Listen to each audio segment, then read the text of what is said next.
ওকে, hello everyone. আমাদের reading এর true false not even এর ক্লাস শুরু হচ্ছে আজকে 10 September 2022 reading class true false not even. আমরা স্পিকিং এবং শুধু কভার করে ফেলেছি। এবার আমরা দেখতে পাচ্ছি এটা আমাদের স্পিকিং এর ব্রেকআউট অংশ ছিল। আমরা এটা কভার করেছি। আমরা এখন আসছি আমাদের ট্রু ফলস নট ইভেন টাইপের প্রশ্নের ক্ষেত্রে। ট্রু ফলস নট ইভেন টাইপের প্রশ্ন আমরা যে জিনিস দেখবো এটা হচ্ছে প্রথমে হোমওয়ার্ক। এখানে কেমব্রিজ 11 থেকে কেমব্রিজ 17 পর্যন্ত আমি বিভিন্ন হোমওয়ার্ক দিয়েছি। এটা আপনাদেরকে ক্লাসের শেষে সলভ করতে হবে।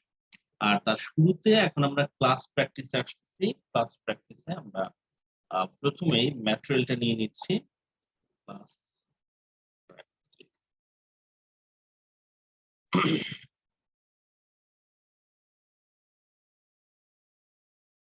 ক্লাস প্র্যাকটিস এটার ম্যাটেরিয়ালটা কেমব্রিজ 17 থেকে আমরা করবো। টেস্ট 1টা করবো না, টেস্ট 2টা যাই। টেস্ট 1 আমরা করলাম না, তার কারণ ওটাতে যে ফিল ইন দ্য ব্ল্যাঙ্কস আছে সেটা আমরা করে ফেলেছি, প্যাসেজ পরিচিত। এটা নট জ্ঞান আছে, এইটারও গ্যাপ ফিলিংটা আমরা করে ফেলেছি দ্বিতীয় ক্লাস। তো test 1 is not going to work for me. Let's look at test 2. Test 2 তে যাচ্ছি। এটা টেস্ট 2 প্যাসেজ শুরু। Dead Sea Scroll. গ্যাপ এই আমাদের গ্যাপ ফিলিং আর ট্রু ফলস নট গিভেন আছে, তো এইটা আমরা করতে পারি। Test 2 page 40।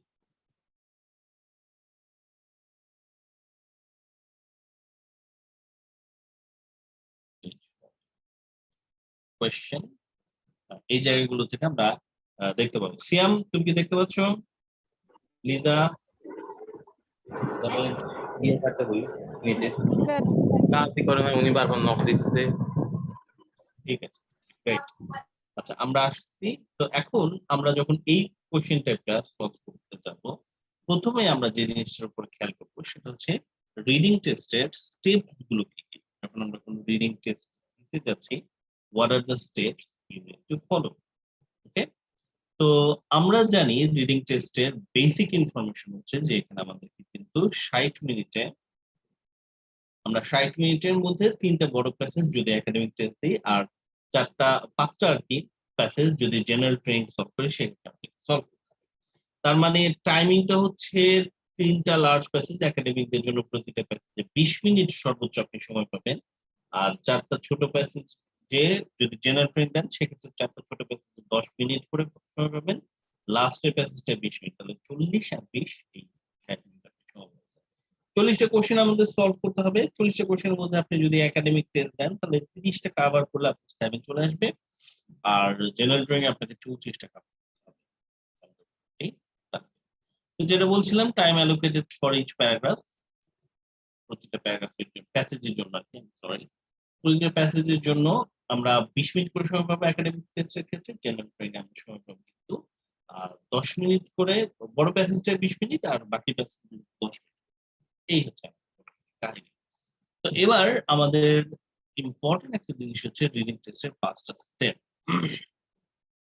20 মিনিটে যখন আপনি রিডিং টেস্ট দিতে যাচ্ছেন, আপনি এই 5টা স্টেপে আপনার এগুলো উচিত। আপনাদের মধ্যে একজন একটু পড়ে শোনান আমাকে। Javed, can you read 5 steps to complete a passage within time? Javed, আপনি কি আনমিউট করতে পারবেন? জি ভাই। হ্যাঁ, জাভেদ একটু রিড আউট করুন। Reading step 5 step to complete a passage within the time. Read the headline to get a grasp, understand on the context of the passage. Questions instruction number 2, question instruction to get an idea about the type of questions. And number 3, questions to get landmark or direction. Passage to get answer location, and answer paper to transfer the answers. Javed, আপনি কি একটু বাংলায় আমাদেরকে বুঝিয়ে বলতে পারবেন যে আমরা আসলে 5 স্টেপ আসলে কিভাবে আগাবো, বা আপনি কিভাবে আসলে প্যাসেজটা সলভ করা শুরু করেন? প্যাসেজের ফার্স্ট স্টেপে আমাদেরকে হেডলাইনটা পড়ে আমাদেরকে একটা মানে তার কনটেক্সটটা কি সেটা বোঝা, মেইন থিমটা কি। আর তারপরে চলে যেতে হবে হচ্ছে কোশ্চেন ইনস্ট্রাকশনে। তাহলে যেটা মধ্যে যাবেন, আপনি পুরো প্যাসেজটা পড়লেন না তাহলে, রাইট? জি জি, তারপর প্যাসেজটা না পড়ে চলে যাব হচ্ছে হুম, কোশ্চেন ইনস্ট্রাকশনে। তারপর ওখানে থেকে একটা আইডিয়া জেনারেট করা বা টাইপ অফ কোশ্চেনটা সম্বন্ধে জানা। হুম, হুম, তারপরে কোশ্চেনটাকে লিখে তারপরে আবার কোশ্চেন থেকে কোনো ল্যান্ডমার্ক অথবা ডিরেকশন যদি ডিরেক্ট বলা থাকে, যে সাপোজ কোনো একটা প্যারাগ্রাফ নাম্বার অমুক, তাহলে ওটা ডিরেক্ট ডিরেকশন হবে। অথবা ওখান থেকে কোনো একটা ল্যান্ডমার্ক থেকে কোশ্চেন থেকে আমাদেরকে ফাইন্ড আউট করতে হবে প্যাসেজে গিয়ে, মানে টু গেট দ্য আনসার ওখানে প্যাসেজের লোকেশন আমাকে খুঁজতে হবে। হ্যাঁ, তারপর ওখান থেকে অ্যান্সার ট্রান্সফার। করে ফেলুন। ল্যান্ডমার্ক আর ডিরেকশনের ব্যাপারটা জাভেদ ঠিকই বলেছেন। আরো যদি সহজভাবে আমরা মনে করিয়ে দিই সবাইকে, ল্যান্ডমার্ক হচ্ছে প্রশ্নে থাকা কোনো নাম, সাল বা কোনো তারিখ, এমন শব্দ যেগুলো সাধারণত সিনোনিম হয় না, সেগুলো হচ্ছে ল্যান্ডমার্ক। কারণ হচ্ছে ওই শব্দটাই প্যাসেজেও হুবহু উপস্থিত থেকে আপনাকে ধরিয়ে দেবে যে এই প্রশ্ন, ৪ নম্বর প্রশ্নটার ৫ নম্বর প্রশ্নটার জবাব প্যাসেজের এই জায়গা থেকে আছে। ডিরেকশন হচ্ছে তারপর যেটা বললো, অনেক সময় সরাসরি উল্লেখ করা হবে যে অ্যান্সার কোন প্যারাগ্রাফ সেকশন আছে। তো এটাই হচ্ছে ডিরেকশন। তো ওটা আমাদেরকে হেল্প করবে প্যাসেজ থেকে অ্যান্সার বের করতে। তো সবসময় যে ল্যান্ডমার্ক থাকবেই এটা আমরা আসলে বলতে পারি না, বাট থাকলে আমরা সেটাকে ইউজ করার চেষ্টা করব। তো এটা হচ্ছে আমাদের 5 স্টেপস। আমরা সবাইকে খেয়াল রাখি এই স্টেপস গুলোকে। এখন এটাকেই ফলো করে আমরা আজকে যে কোশ্চেন টেপটা বা আজকে যে টার্গেট কোশ্চেন টেপটা সেটাকে আমরা করব।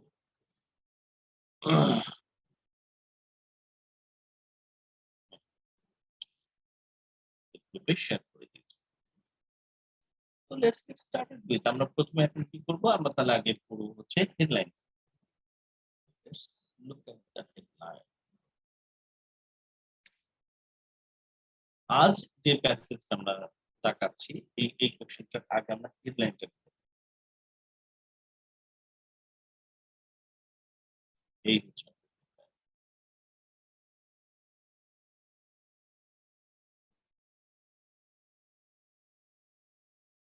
আমরা কাউকে দিয়ে একটু পড়াবো জিনিসটা, হেডলাইনটা কি বলছে,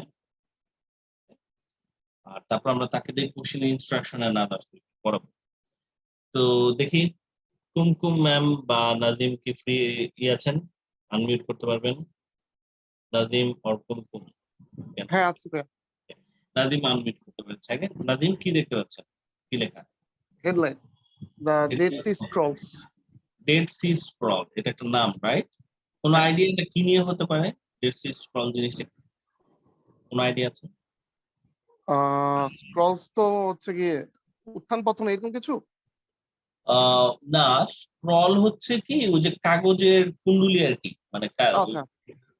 ওই গোটানো কাগজকে স্ক্রল বলে। তো ডেড সি একটা সমুদ্রের নাম। আপনারা কেউ কি ডেড সি সব নামটা এর আগে শুনেছেন? কৃষ্ণ Anyone? সাগর। মৃত সাগর, তাই না? হ্যাঁ, বা কৃষ্ণ সাগর যেটা বলে। ডেড সি, আমরা একটু দেখে আসি ডেড সি জিনিসটা কি আর। জর্ডান বা এরকম কিছু। হ্যাঁ, হ্যাঁ, কোরআনেও আছে। হ্যাঁ, কারেক্ট, খুবই সুন্দর। এটা হচ্ছে Dead Sea. Technically Dead Sea হচ্ছে পৃথিবীর সবচেয়ে মানে বড়সড় একটা লেক। এটা আসলে নাথিং বাট আ লেক, কিন্তু লেকটা চারদিক দিয়ে আটকানো। তো এই জন্য এটাকে হচ্ছে মৃত সাগর, কৃষ্ণ সাগর। কৃষ্ণ কেন বুঝতে পারতেছেন, কালো রং। আর এটার কাছে হচ্ছে এই সাগরটা আমাদের আছে, এটা হচ্ছে মেডিটেরিয়ানিয়ান, ভূমধ্য সাগর। ভূমধ্য সাগরের খুব কাছাকাছি এই যে ইসরায়েল এক পাশে, জর্ডান এক পাশে, এই পাশটা হচ্ছে ওয়েস্ট ব্যাংক। ওয়েস্ট ব্যাংক পড়েছে ফিলিস্তিনের মধ্যে। এইটা আমাদের জর্ডানের রাজধানী। জর্ডানের কাছে। এটা আমাদের হচ্ছে Dead Sea. Dead Sea scroll, তাহলে ডেড সিতে কোনো কাগজপত্র পাওয়া গেছে, তাই না? তো ওইটাকে ওরা হচ্ছে ডেড সি স্ক্রল টল কিছু ও আচ্ছা, এখানে কিছু একটা পাওয়া গেছে। তো চলেন আমরা দেখি জিনিসটা কি পাওয়া গেছে। এটা তো লেটস গেট স্টার্টেড। আমরা ডেড সি স্ক্রল জিনিসটা কি বোঝার চেষ্টা করব। পরে নিশ্চিত লেখা আছে will have that reading elsewhere, but তার আগে আমরা হচ্ছে লাভ দিয়ে চলে যাব আমাদের instruction. have a look at the questions instruction. তো কোশ্চেনের ইনস্ট্রাকশন আমরা যাব এখন। কোয়েশ্চেন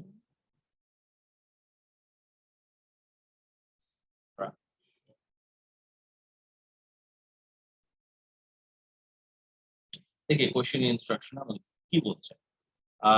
নাজিম, আপনার পালা আরেকবার একটু পড়ুন তো কি লেখা আছে। Question 1 to 5. Complete the notes below. Okay, তারপর Choose Oh, one word only. sorry, আমরা তো এটা না, আমরা তো true false not real. Really sorry. আমরা একটু এগিয়ে যাই নিচে। এটা আমরা সলভ করবো না, এটা আমাদের হোমওয়ার্ক থাকবে। আমাদের আগের ক্লাসে ফিল ইন দ্য ব্ল্যাঙ্কস ছিল, আমাদের দরকার হচ্ছে এই জায়গা 6 থেকে 13। তাহলে একটা জিনিস।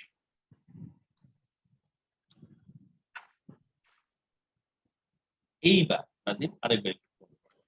Question 6 to 13. Hmm, Do the following statements agree with the information given in reading passage 1? Okay. In boxes 6 to 13 on your answer sheet, write 2. If the statement agree with the information, false. If the statement contradicts Contradicts. the information not given, if there is no information on this.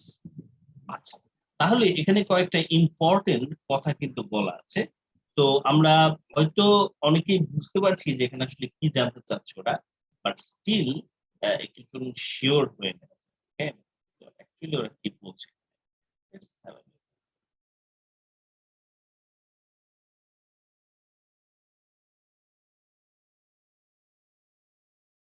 তো এখানে ওরা যে জিনিসটা বলছে সেটা হচ্ছে যে ওরা প্রথমত একটা কিছু স্টেটমেন্ট এবং কিছু ইনফরমেশনের ব্যাপারে কথা বলছে।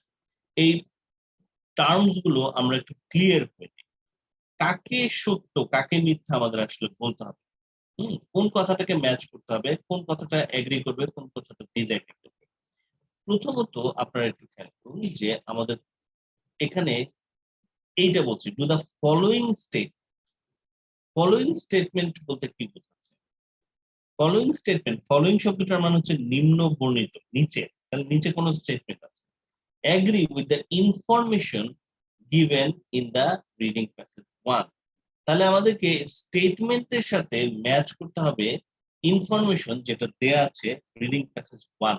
এই ব্যাপারটা আগে আপনারা খেয়াল করুন যে কার সাথে কাকে ম্যাচ করছেন। আসলে স্টেটমেন্টের সাথে আপনি এগ্রি করার চেষ্টা করবেন প্যাসেজের ইনফরমেশন। ওকে, তাহলে এখন আমরা দেখি স্টেটমেন্ট কোনগুলো আসবে, রাইট? তো এই যে প্রশ্নে 6 থেকে 13 পর্যন্ত যে লাইনগুলো আছে এগুলোকে ওরা বলছে statement. This are the statement. যেমন এটা হচ্ছে প্রথম স্টেটমেন্ট, এটা প্রথম স্টেটমেন্ট, স্টেটমেন্ট 1। আর এরপরে আরো স্টেটমেন্ট আছে, ওগুলোকে ওরা নাম দিচ্ছে 7 স্টেটমেন্ট, আরেকটা স্টেটমেন্ট 8, আরেকটা স্টেটমেন্ট 9, 10, 11, 12, 13। এগুলো হচ্ছে আমাদের statement।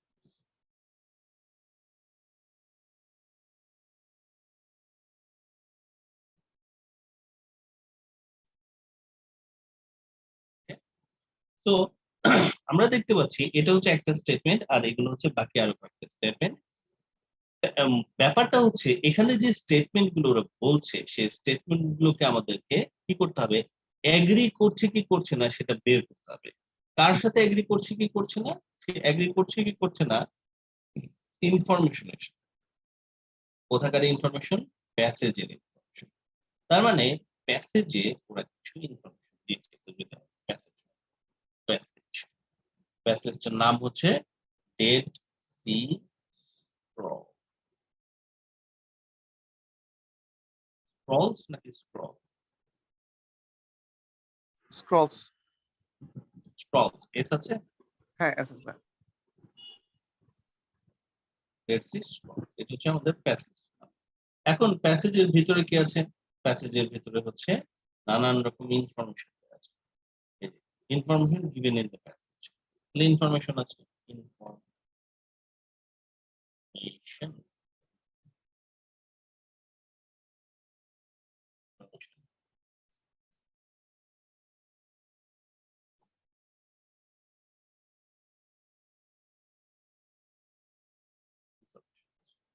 নানান আমাদেরকে যে জিনিসটা করতে হবে নাজিম, সেটা হচ্ছে আমরা দেখব এখানকার যে স্টেটমেন্ট আছে সেটা এই প্যাসেজ অনুযায়ী কি বলছে।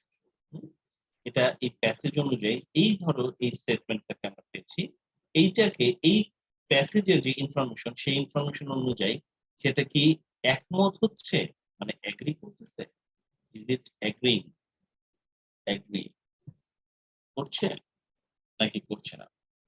তো যদি এগ্রি করে তাহলে কি লিখবো, দেখো true if the statement agrees with information.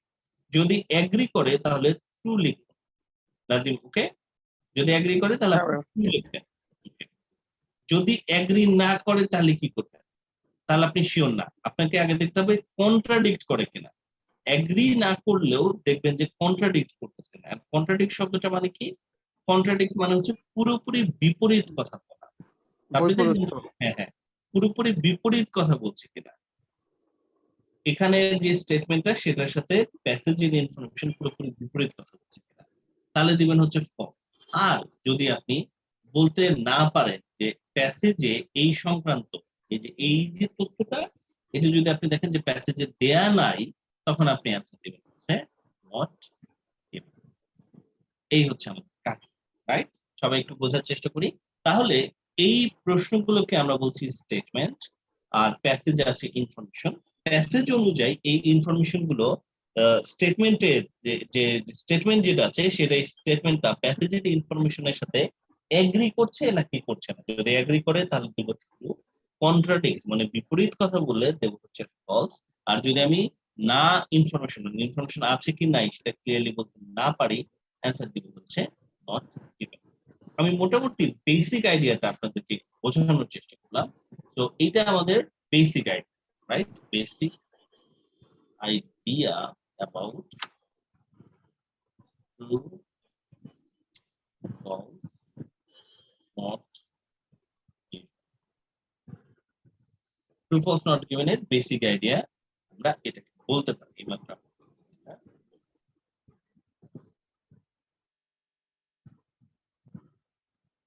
এখন আমি আপনাদের সাথে আরেকটা জিনিস কাজ করব, সেটা হচ্ছে যে আমি আপনাদেরকে একটু প্র্যাকটিস করাবো, ঠিক আছে? প্রশ্নটা সলভ করার আগে আমি আপনাদের আইডিয়াটা ক্লিয়ার হলো কিনা ট্রু, ফলস, নট গিভেন সেটা একটু প্র্যাকটিস করা। মানে এখন আমি আপনাদেরকে একটা ড্রিল দিব, সেই ড্রিলে আমরা কিছু স্টেটমেন্ট নিব এবং দেখবো সেগুলোকে আমাদের ট্রু, ফলস বা নট গিভেন কি মনে হচ্ছে আসলে। ওকে, সবাই রেডি? তো চলুন আমি আপনাদেরকে এই ড্রিলটা এখন দিচ্ছি, drill on true, false, not given. আপনারা বুঝতে পারলেন একটু আগে? দেখেন ট্রু, ফলস, নট গিভেন মানে কি, মানে এই স্টেটমেন্টটা প্যাসেজে ইনফরমেশন অনুযায়ী এগ্রি করতেছে, বিপরীত কথা বলছে নাকি ইনফরমেশন দেয়া। ওকে, তো এই ড্রিলের জন্য প্রথমে আমাদেরকে প্যাসেজের একটা তথ্য লাগবে, প্যাসেজ ইনফরমেশন। এটা হচ্ছে কি ইনফরমেশন।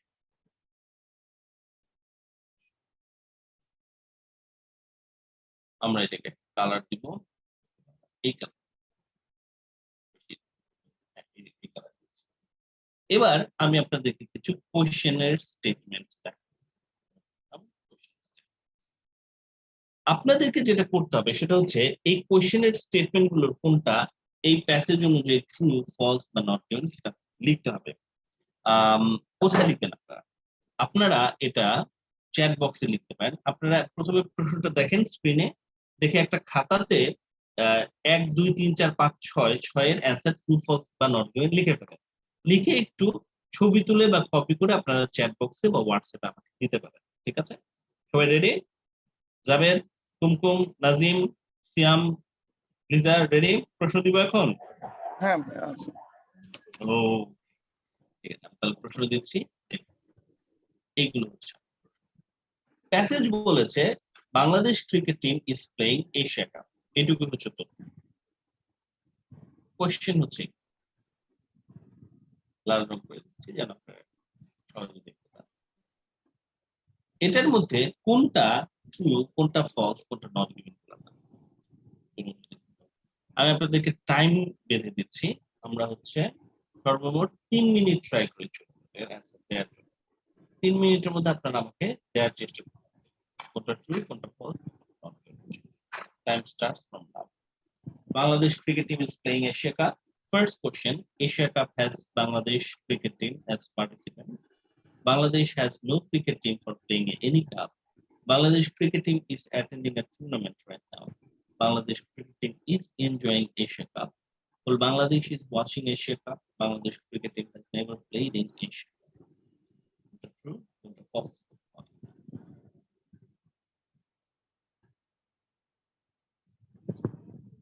3 মিনিট হচ্ছে।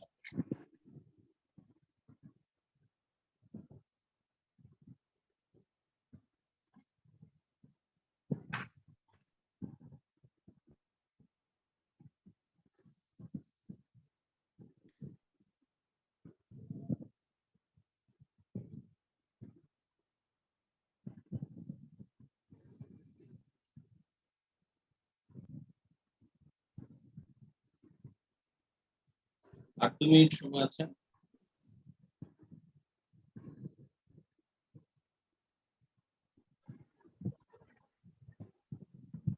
ভাইয়া হ্যাঁ, সিয়াম বলো। ভাইয়া এখানে এনজয়িং বলতে কি মানে উপভোগ করা বোঝাচ্ছে নাকি খেলাও হ্যাঁ, এনজয়? উপভোগ করা বোঝাচ্ছে। এনজয়।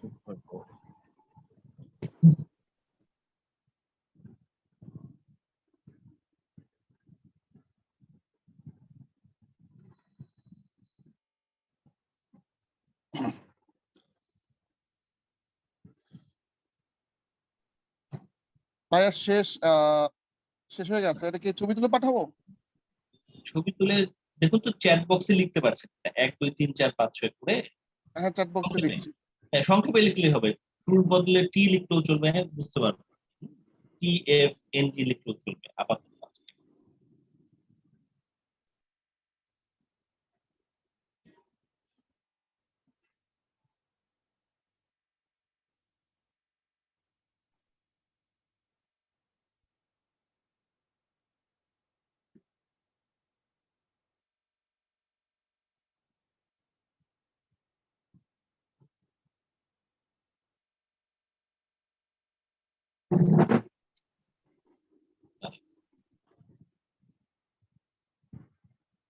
লিজা পাঠিয়েছে, নাজিম পাঠিয়েছে, জাবেদ পাঠিয়েছে।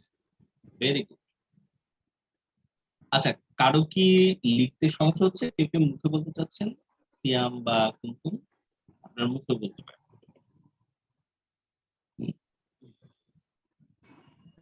ভাইয়া নাম্বার 1 হচ্ছে ট্রু,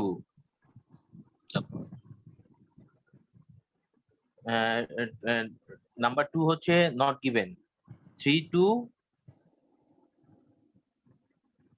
তারপর বলো, এগিয়ে যাও, ছয় পর্যন্ত বলো। 3 2 4 নট গিভেন, 5 নট গিভেন, 6 হচ্ছে ফলস। আচ্ছা, ঠিক আছে। আর কে বাকি আছেন? কুমকুমের, হ্যাঁ, কুমকুম দিয়ে দিন। তো সবারটাই মোটামুটি পেয়ে গেছি আমি। গ্রেট। তো আমরা এটার কারেক্ট অ্যান্সার গুলো আমি হচ্ছে এখন বাকিটা সলভ করবো। এটা সলভ করবো, সলভ করে আবার আমরা এটার কাছে ব্যাক করবো।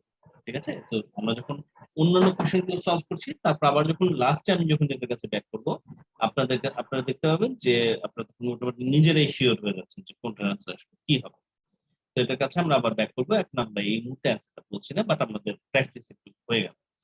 এবার আমরা হচ্ছে true false not given solve করাটা শুরু করব। How to solve. তো এটা সলভ করার জন্য এখন আমরা প্রথমেই যাচ্ছি যে স্ট্রাকচার। ওকে, কোশ্চেন টাইপের ফিচারস গুলো কি আছে? What are the feature? Question type যদি ট্রু ফলস নট গিভেন হয়, তাহলে the answer location will follow the sequence. মানে অ্যান্সার লোকেশন ধারাবাহিকতা মেনটেন করে আসবে। একের অ্যান্সার আগে আসবে, দুইয়ের অ্যান্সার তারপর, তিনের অ্যান্সার তারপর আসবে, এভাবে সাজানো আসবে। আর প্রশ্নের স্টেটমেন্টে সাধারণত ল্যান্ডমার্ক থাকবে, মানে কোশ্চেনের ভিতরে ল্যান্ডমার্ক থাকার কথা। যেমন এখানে হয়তো আমরা একটা এই যে বেদুইন টিনেজার এটা একটা ল্যান্ডমার্ক নাম পেয়ে যেতে পারি। আর যেসব প্রশ্নের ল্যান্ডমার্ক নেই তাদের আগের এবং পরের প্রশ্ন সলভ করে তাদের লোকেশন সম্পর্কে অনুমান করা আসলে যাবে। যেসব প্রশ্নে ল্যান্ডমার্ক পাবো না তাদের আগের এবং পরের প্রশ্ন সলভ করলে আমরা আইডিয়া পেয়ে যাবো যে এই প্রশ্নটা আসলে কোথায় আছে। আমি কথাটাকে এভাবে একটু ব্যাখ্যা করে দিই, আপনারা অনেকে বুঝতে পারছেন। স্টিল আমি একটু দেখিয়ে দিচ্ছি। ধরুন এটা আমাদের হচ্ছে প্যাসেজ, প্যাসেজ উই হ্যাভ। এই প্যাসেজের ভিতরে অবভিয়াসলি আমরা কি দেখতে পাচ্ছি, আমরা প্রচুর ইনফরমেশন দেখতে পাচ্ছি।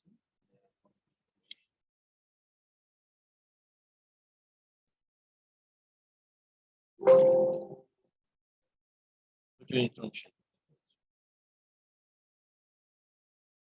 আচ্ছা, এবার এই ইনফরমেশন গুলোর মধ্যে আমাদের কি আছে, অ্যান্সার লুকিয়ে আছে। এগুলোর মধ্যে ধরুন এই জায়গায় একটা অ্যান্সার আছে, এদিকে একটা অ্যান্সার আছে, এখানে একটা অ্যান্সার আছে, এখানে একটা অ্যান্সার আছে, এই অ্যান্সার গুলো কিন্তু লুকিয়ে আছে।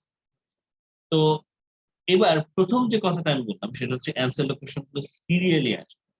তার মানে আমাদের প্রথম প্রশ্নের জবাব ওয়ান কোশ্চেন যদি এইদিকে থাকে, দুইয়ের অ্যান্সার এর পরে কোথাও আছে, সেটা হয়তো এই জায়গা। ঠিক পরেই যে আসবে তা না, কিন্তু একের অ্যান্সারের পরে দুইয়ের অ্যান্সার, তিনের অ্যান্সার পাবো আমরা তারপরে, চারের অ্যান্সার পাবো হচ্ছে তারপরে, পাঁচের অ্যান্সার পাবো তারপরে। এটাকে আমি বলছি হচ্ছে অ্যান্সার লোকেশন সিরিয়াল মেইনটেইন করে আসবে, ধারাবাহিকতা মেইনটেইন করে আসবে। তো এটা দেখুন কিন্তু ধারাবাহিকতাটা মেইনটেইন করলো কিন্তু, রাইট? এভাবে হচ্ছে এসেছে এখানে, তারপরে এই জায়গার অ্যান্সার হচ্ছে সিরিয়াল, তিনের পরে চার, চারের পরে পাঁচ। আমরা এখানে একটা ধারাবাহিকতা বা প্যাটার্ন দেখতে পাচ্ছি, এটা হচ্ছে সিরিয়াল মেইনটেইন। এবার ধরুন আমি বলছি প্রশ্নগুলোতে সাধারণত ল্যান্ডমার্ক থাকে, কিন্তু আবার নাও থাকতে পারে দু একটাতে। তো ধরুন ১ নম্বরের জন্য ১ নম্বর প্রশ্নটা ল্যান্ডমার্ক ছিল। সো আপনি ১ নম্বর থেকে অ্যান্সারটা পেয়ে গেছেন। এখন ২ নম্বর প্রশ্নে কোনো ল্যান্ডমার্ক নাই। তাই আপনি ২ নম্বরটা না খুঁজে ৩ নম্বরটা আগে খুঁজেন। ৩ নম্বরে হয়তো ল্যান্ডমার্ক আছে। ৩ নম্বরের লোকেশন আপনি পেয়ে গেছেন।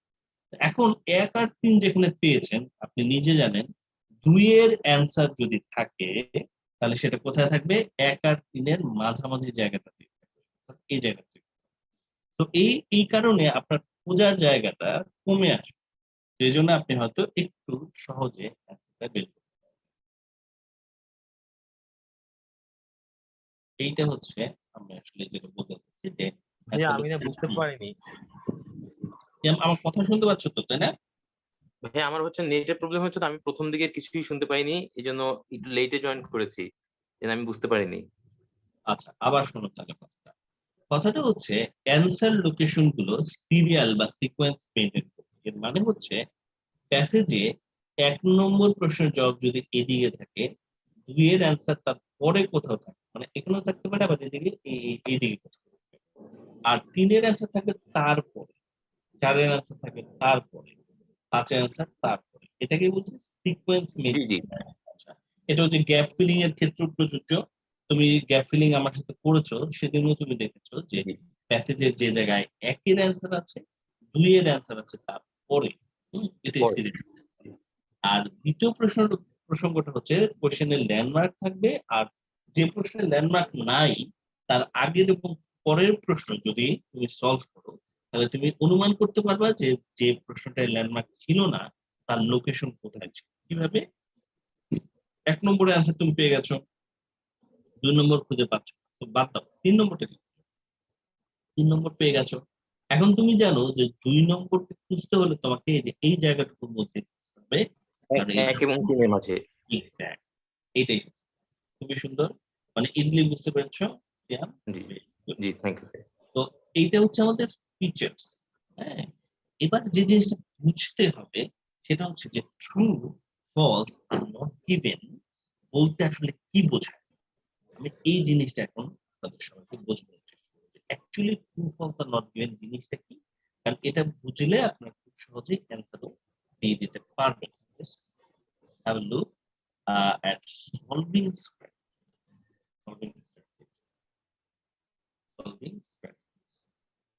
True.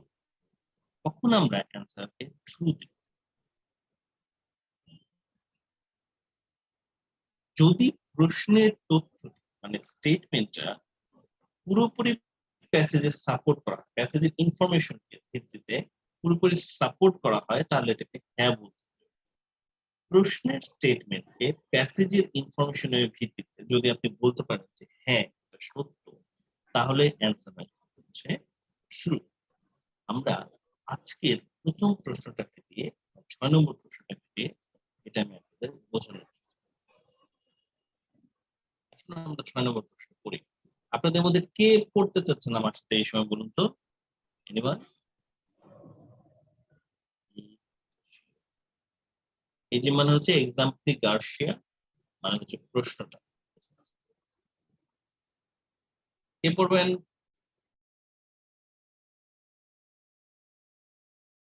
কুমকুম ম্যাম, আপনি একটু পড়তে পারবেন? আমি লিদা পড়ি পড়তে ভাইয়া। পারবেন? হ্যাঁ, লিদা পড়তে পারবেন। লিদা পড়ুন। কি লেখা আছে? The Bedouin teenagers who found the scrolls were disappointed by how little money they received from them. আচ্ছা, এই কথাটার মানে আসে দ্য বেদুইন টিনেজার্স, তাহলে কোন জায়গার কথা আমরা বলছি? বেদুইন টিনেজারদের কথা আমরা বলছি, তাই না?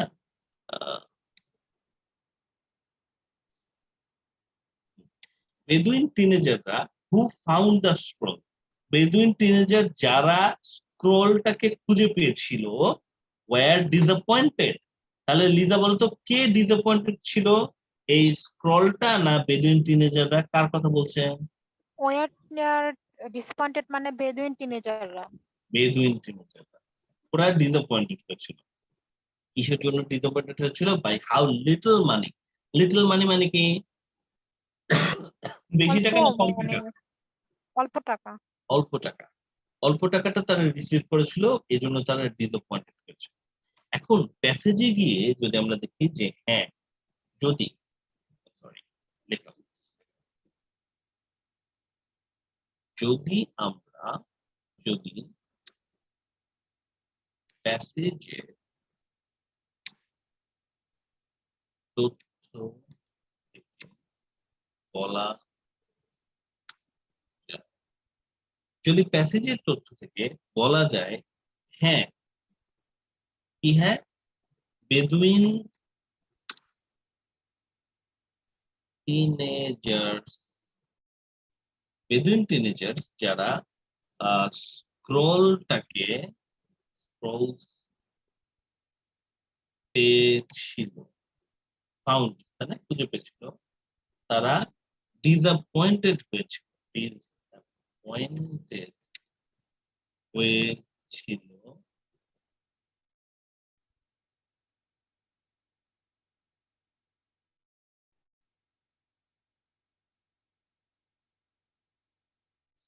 স্ক্রল পাওয়া থেকে প্রাপ্ত অর্থ এত কম থেকে। যখন তারা দেখলো যে টাকাটা খুবই কম, তখন তারা কি বলেছিল যে হ্যাঁ, বেদুইন টিনেজার যারা স্ক্রল পেয়েছিল তারা ডিসঅ্যাপয়েন্টেড হয়েছিল স্ক্রল থেকে প্রাপ্ত অর্থ কম দেখে। এটাকে হ্যাঁ যদি বলা যায়, তাহলে অ্যান্সার will be true. অ্যান্সারটা কি হবে? ট্রু বা ইয়েস। যদি ইয়েস থাকে তাহলে ইয়েস হবে। যদি আমরা বলতে পারি যে হ্যাঁ, তারা কি হয়েছিল, ডিসঅ্যাপয়েন্টেড হয়েছে, তাহলে আমরা বলতে পারবো যে অ্যান্সার হচ্ছে ট্রু। আচ্ছা, এটাকে আমি কি বলছি? এটাকে আমি বলছি যদি প্রাপ্ত তথ্যকে হ্যাঁ বলা যায়। এখন একটা জিনিস মনে রাখতে হবে যে সেটা হচ্ছে যে পুরোপুরি হ্যাঁ বলতে, রাইট?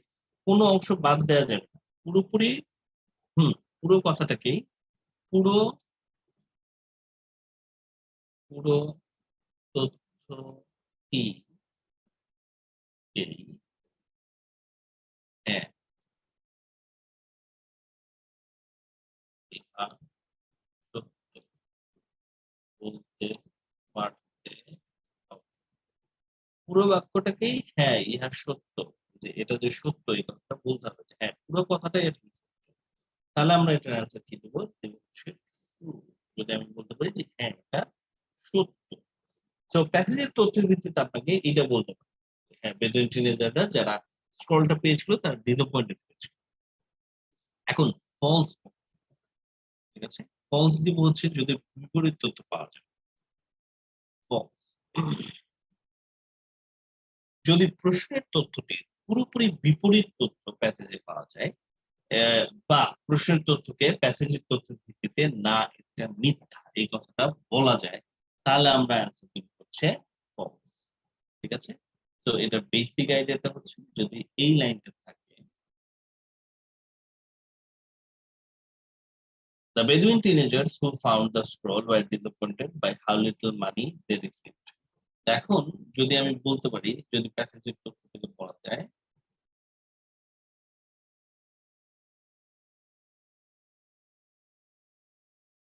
না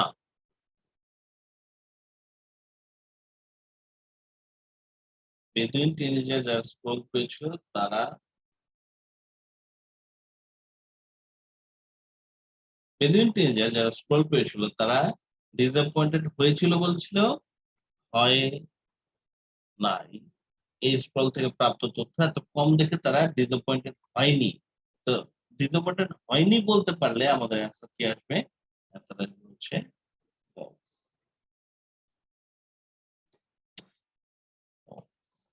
অ্যান্সারটা ফলস আসবে। তো না বলতে পারলে অ্যান্সার আসে ফলস। এখন পুরোপুরি বিপরীত তথ্যর আরেকটু ব্যাখ্যা আমি আপনাদের কাছে দিতে চাচ্ছি যেন আপনাদের লং টার্মে আপনাদের জন্য সুবিধা হয়। সেটা হচ্ছে পুরোপুরি বিপরীত তথ্যের ব্যাখ্যাটা মানে কিভাবে আমি বুঝবো যে এটা আসলে পুরোপুরি বিপরীত তথ্য আছে নাকি নাই। তো এটার জন্য জবাব হচ্ছে যে যে কোনো ইংরেজি বাক্যকে আসলে দুটো গ্রুপের একসাথে ফেলা যায়। যে কোনো ইংলিশ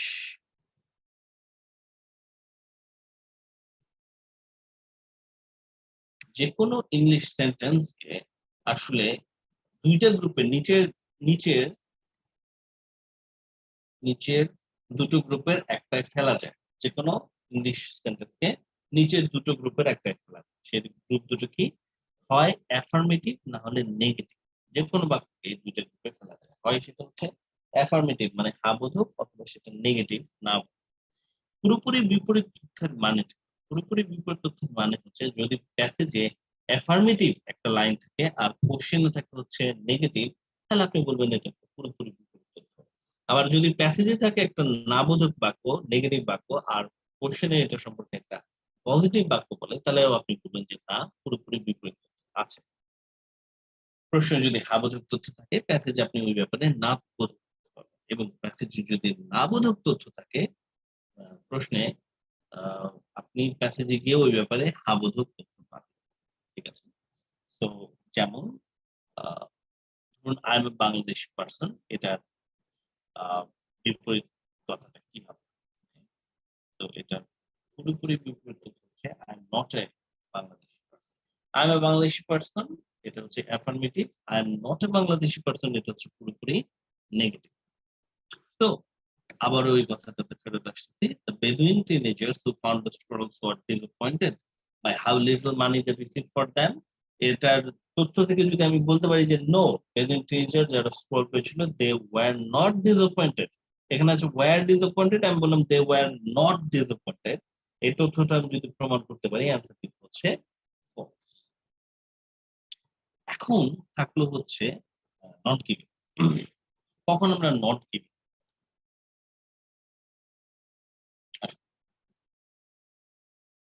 নট গিভেন দিব যদি হ্যাঁ বা না কোনোটাই বলা না যায়, তাহলে আমরা দেব হচ্ছে নট।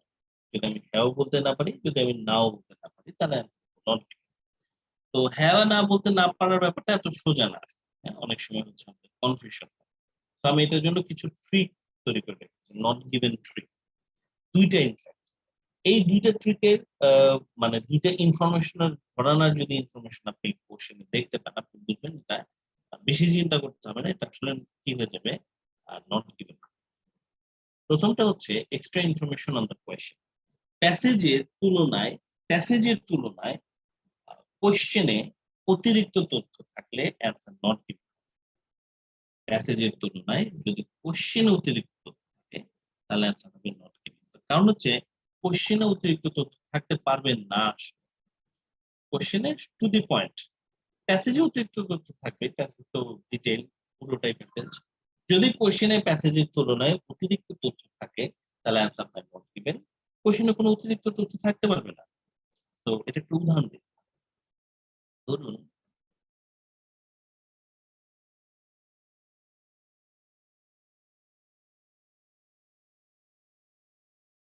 কোশ্চেন আর প্যাসেজ, ওকে? তো আমি এটা একটু উদাহরণ দিচ্ছি। এই যে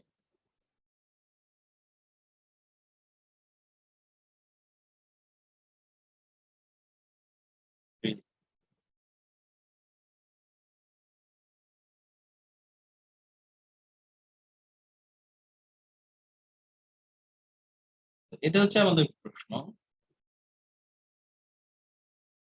প্যাসেজে অতিরিক্ত তথ্য,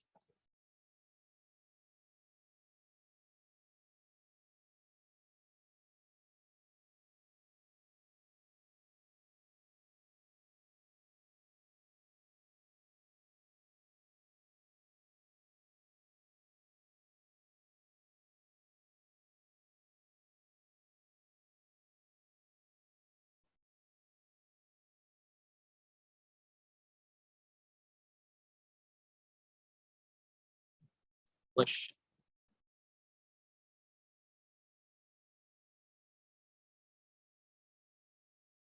Bangladesh cricket team is enjoying Asia cup. আর আপনি রিলে দেখতে পেয়েছেন প্যাসেজ ছিল হচ্ছে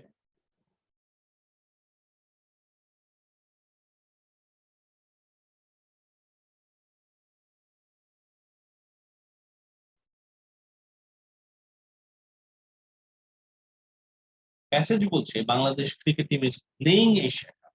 তাহলে এখানে অতিরিক্ত অংশ হচ্ছে এই এনজয়িং কথাটা। প্লে করতেছে সেটা বোঝা হচ্ছে, কিন্তু এনজয় করছে কি করছে না এই তথ্যটা অতিরিক্ত। তো আমরা শিওর না আর কি এনজয় করছি কিনা, এনজয় নাও করতে পারে। So enjoying is an extra information. enjoying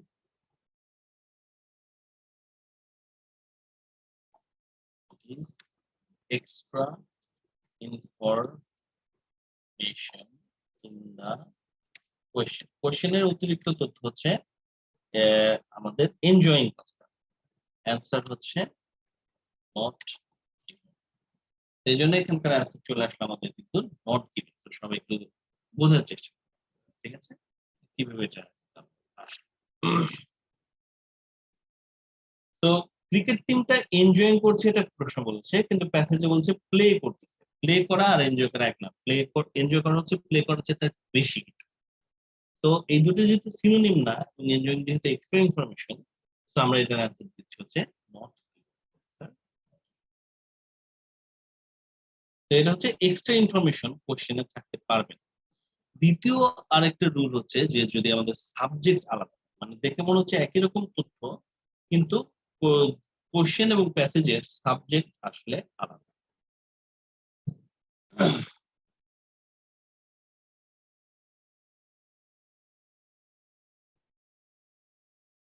question এবং প্যাসেজের তথ্যটাই প্যাসেজে থাকে, কিন্তু আমরা যদি দেখি যে সাবজেক্ট আলাদা হয় তাহলে অ্যান্সারটা কি হবে? নট। তো ধরুন আমরা এই উদাহরণটাকে আরেকবার দেখি। কোশ্চেন বলছে question Bangladesh cricket team is enjoying Asia cup. প্যাসেজে গিয়ে আপনি দেখলেন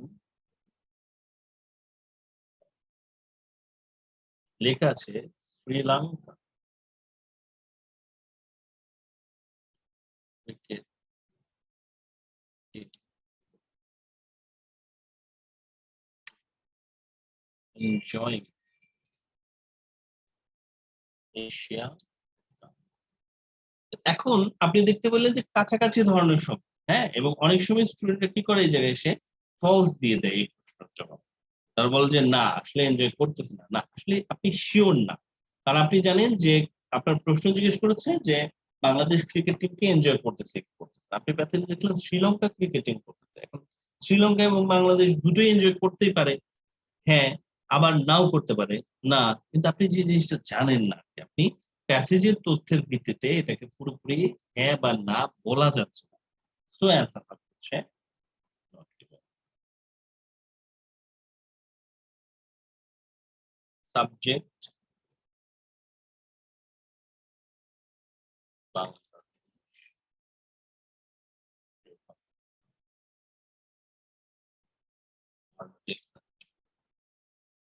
সাবজেক্ট একই রকম তথ্য কিন্তু সাবজেক্ট আলাদা। অ্যান্সার হবে হচ্ছে নট গিভেন। এটা অ্যান্সার নট গিভেন। তাহলে দুইটা কারণে অ্যান্সার কি হতে পারে নট গিভেন। একটা হচ্ছে যে আমাদের প্যাসেজে কোশ্চেনের তুলনায় অতিরিক্ত তথ্য থাকতে পারে, মানে প্যাসেজের তুলনায় কোশ্চেনে অতিরিক্ত তথ্য থাকতে পারে, এবং কোশ্চেন এবং প্যাসেজে একই রকম তথ্য দিয়েছে কিন্তু সাবজেক্টটা আলাদা। এই দুই ক্ষেত্রে আমাদের অ্যান্সার কিন্তু নট গিভেন হবে। তো এই পর্যন্ত আমরা আলোচনা করলাম, করার পরে এবার আমরা হচ্ছে একটা প্রশ্নকে সলভ করব।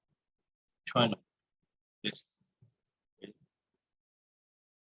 Question number 6। 6 নম্বর প্রশ্নটাকে আমরা সলভ করব কিভাবে? আমরা প্রশ্নটা বুঝবো। প্রশ্নটা থেকে আমরা ল্যান্ডমার্ক নিব, ল্যান্ডমার্ক ধরে আমরা প্যাসেজে গিয়ে খুঁজে বের করার চেষ্টা করব কোথায় বলেছে, ওই জায়গাটা পড়বো, পড়ে আমরা দেখব যে প্যাসেজের তথ্যের ভিত্তিতে কোশ্চেনের তথ্যকে হ্যাঁ বা না বলা যাচ্ছে নাকি বলা যাচ্ছে, দ্যাট কেস নট গিভেন হতে পারে। তো এখানে আমরা দেখি ল্যান্ডমার্ক কোন হবে। ল্যান্ডমার্ক একটা হচ্ছে বেদুইন, বেদুইন কারণ এটা একটা নাম বেদুইন, আর আর হচ্ছে স্ক্রল, কিন্তু স্ক্রলটা আরো অনেক জায়গায় থাকবে, বাট বেদুইন আর স্ক্রল কাছাকাছি কোথায় আছে সেটা দেখব। The Bedouin teenager who found the scroll were disappointed by how little money they received for them. এবার আমরা একটু প্যাসেজের দিকে যাই, আপনাদের একজনকে আমার সাথে পড়তে হবে, বাকিরা একটু সবাই খেয়াল করুন। দেখি আমরা কোথায় বলা আছে বেদুইনদের কথা, প্রথম যে কথা বলছি বেদুইন টিনেজার্স, রাইট?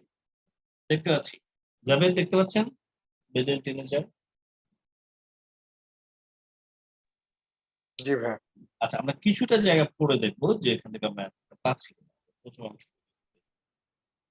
আমি কিছুটা অংশ নিলাম।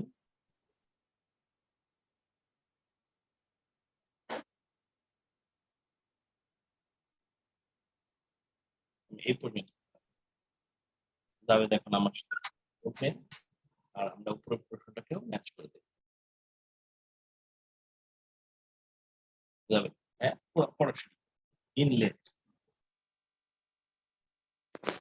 In late 1946 or early 1947, 3 Bedouin teenagers were tending their goats and sheep near the ancient settlement of Qumran, located on the northwest shore of the Dead Sea in what is now known as the West Bank. One of these young shepherds tossed a rock into an opening on the side of a cliff and was surprised to hear a shattering sound. He and his companions later entered the cave and stumbled across a collection of large ledgers, 7 of which contained scrolls with writing on them. The teenagers took the 7 scrolls to a nearby town where they were sold for a small sum to a local antiques dealer. Antiquities dealer. Word of the find spread, and Bedouins and archaeologists eventually unearthed tens of additional scrolls fragments from 10 nearby graves.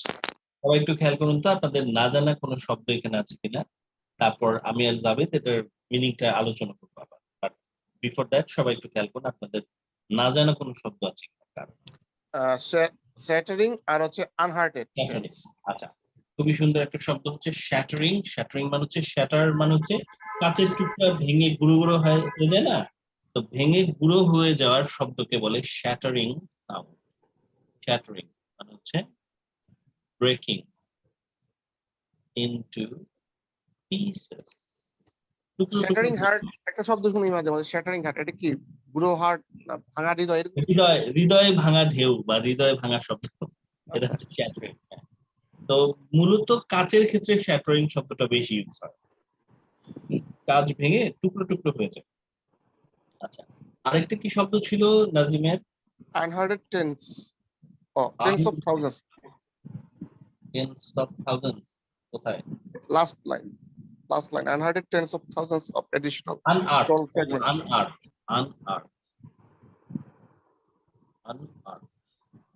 unearthed মানে হচ্ছে কোনো কিছু খুঁড়ে বের করা, মাটি খুঁড়ে কোনো কিছুকে বের করা। তো খোঁড়া ইংলিশ জানি কি? Digging.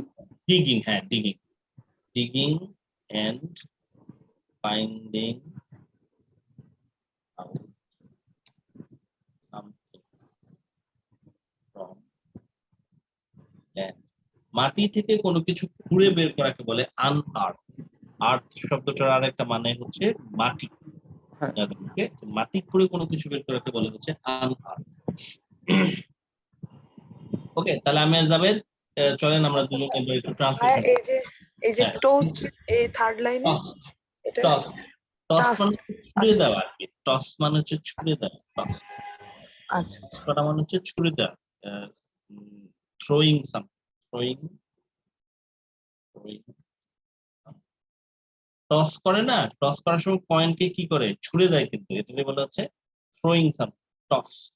কাউকে ঘাড় ধরে যদি জোরে ধাক্কা দিয়ে বের করে দেয় সেটারও বলে হচ্ছে টসিং সামওয়ান আউট অফ। আরেকটা ভাই একটু যদি বলি, stumbled across, এইটা খুবই সুন্দর কিছু শব্দ এখানে কিন্তু আছে। স্টাম্বল, স্টাম্বল শব্দটা মানে হচ্ছে হোঁচট খেয়ে পড়া কোনো কিছুর সামনে। স্টাম্বল শব্দটার মানে হচ্ছে এটার ব্যাখ্যা কিভাবে দেই, কোনো কিছুর সামনে ধাক্কা খেয়ে পড়ে যাওয়া, কি হোঁচট খেয়ে পড়তে পড়তে আবার চলে আসা। Define stumble. ট্রিপিং, আচ্ছা tripping momentarily losing one's balance, almost fall.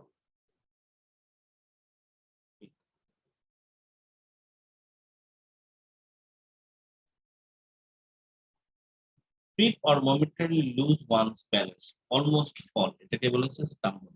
Her foot caught into the rug, মানে ওই কার্পেট, এবং she stumbled, সে প্রায় উষ্টা খেয়ে পড়েছিল আর কি, এটা আর কি। ওকে, আর কোন শব্দ নাই, রাইট? ক্লিফ, ক্লিফ মানে কি? পাহাড়ের খাড়া ঢালকে ক্লিফ বলে, CLIFF, বানানটা দেখে রাখেন, এটা কিন্তু লিসনিং এ আসে ক্লিফ শব্দটা প্রায়। shattering sound. Companion মানে হচ্ছে বন্ধু, সঙ্গী সাথী। বেদুইন তো আমরা জানি। জাভেদ, চলুন আমরা একটু মিনিং করি সবার জন্য। জাভেদ, লেট 1946 মানে কি? 1946 সালের শেষের দিকে, মানে ডিসেম্বর, হ্যাঁ ডিসেম্বর নভেম্বর, হ্যাঁ ডিসেম্বর নভেম্বরের দিকে বা 47 এর শুরুর দিকে কয়জন বেদুইন টিনেজার কি করতেছিল? তিনজন বেদুইন টিনেজার্স তাদের গোটস এবং শিপ এগুলা ছিল আর কি। টেন্ডিং মানে চড়ানো আর চড়ানো এনশিয়েন্ট সেটেলমেন্ট কুমরান লোকেটেড একটা পুরোনো জায়গা আর কি, একটা জায়গা আর কি, ওয়েস্ট ব্যাংকের পাশে। আচ্ছা, আমরা দেখেও ফেলতে পারি, আমাদের কাছে তো গুগল ম্যাপ আছে। Ancient settlement of Qumran. আচ্ছা চলুন আমরা দেখি। Qumran, Qumran Dead Sea, Qumran near Dead Sea. এই যে সবাই দেখতে পাচ্ছেন, এইটা হচ্ছে এখানে খোরাকিতে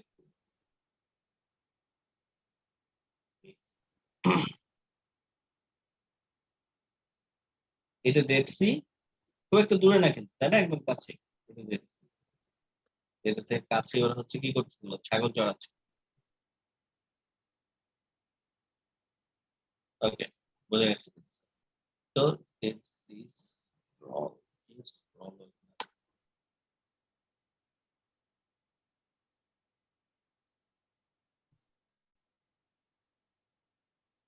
ন্যাশনাল পার্ক হয়েছে।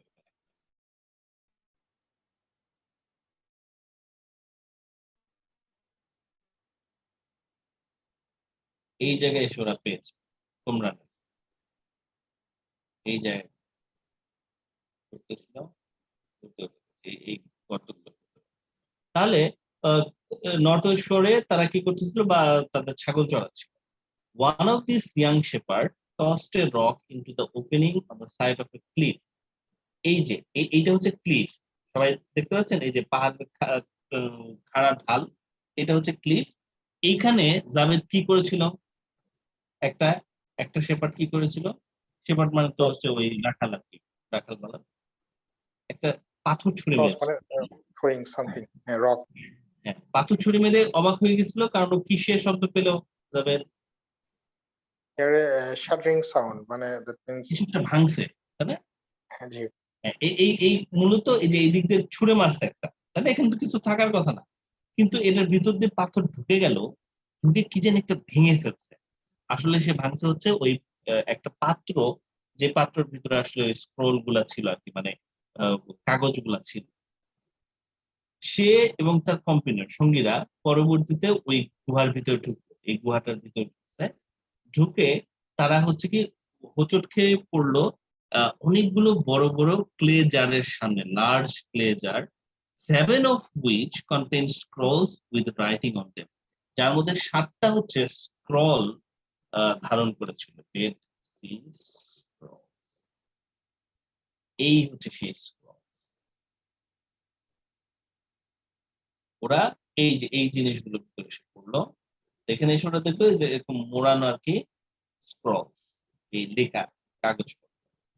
তো 7টার ভিতরে এরকম স্ক্রল গুলো ছিল, Dead Sea Scrolls। এবং এগুলো ছিল যে এরকম ক্লে জারের ভিতরে, ঠিক আছে, ক্লে জারটার ভিতরে এরকম ছিল। তো এগুলো ওরা হচ্ছে তখন খুঁজে পেল। টিনেজাররা তখন কি করলো, এই 7টা স্ক্রলকে তারা নিয়ে গিয়ে, এই 7টা স্ক্রলকে তারা নিয়ে গিয়ে কাছের যে একটা টাউন ছিল সেখানে গিয়ে অ্যান্টিকুইটিস মানে হচ্ছে যারা প্রাচীন জিনিসপত্র বিক্রি করে তাদেরকে অল্প টাকায় তারা সেগুলোকে বিক্রি করে দিত। তো word of the find spread, এই যে জিনিসটা খুঁজে পাওয়া গেছে যাবে, সেটা কি হয়ে গেল, ওয়ার্ড স্প্রেড করলো। ওয়ার্ড স্প্রেড করা মানে কি যাবে, কথা ছড়িয়ে পড়লো, মানে ছড়ায় মানুষজন পড়া, হ্যাঁ ছড়ায় পড়া। সবাই শুনে গেল Spread যে right. আরে, হ্যাঁ ওইখানে তারা কিছু একটা পাইছে, এরকম কথাবার্তা ছড়িয়ে পড়লো।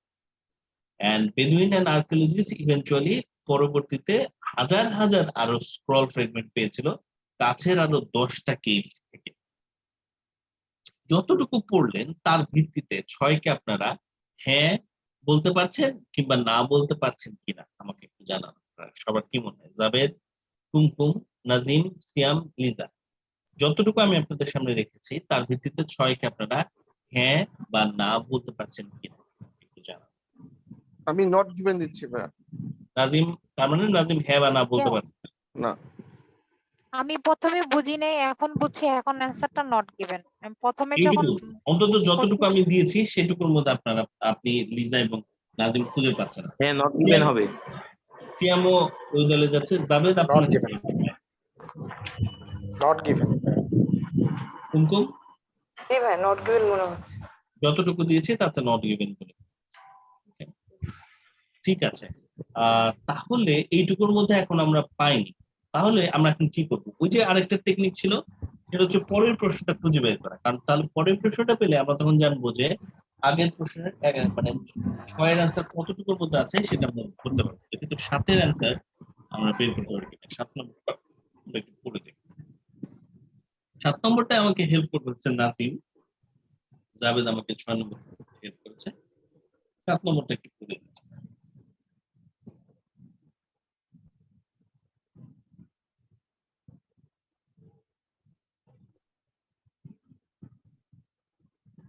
There is an agreement among academics about the origin of the Dead Sea Scroll. Dead Sea Scroll এর অরিজিন নিয়ে সবার মধ্যে একটা কি আছে, ঐক্যমত আছে।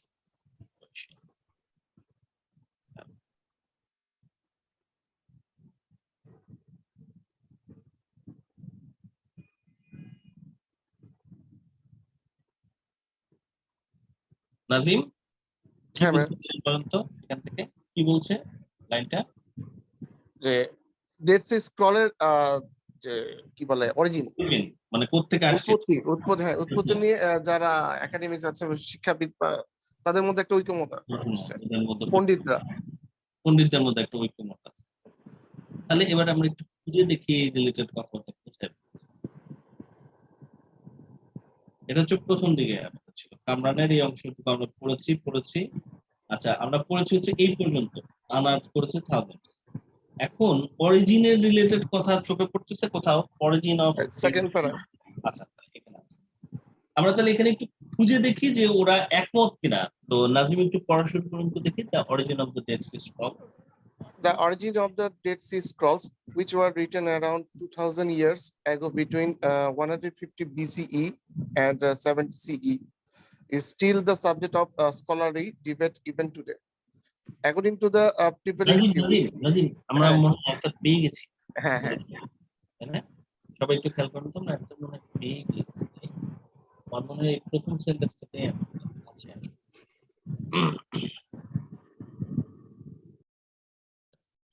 সবাই একটু খেয়াল করুন তো, what do you think? আমরা কি অ্যান্সার পেয়েছি?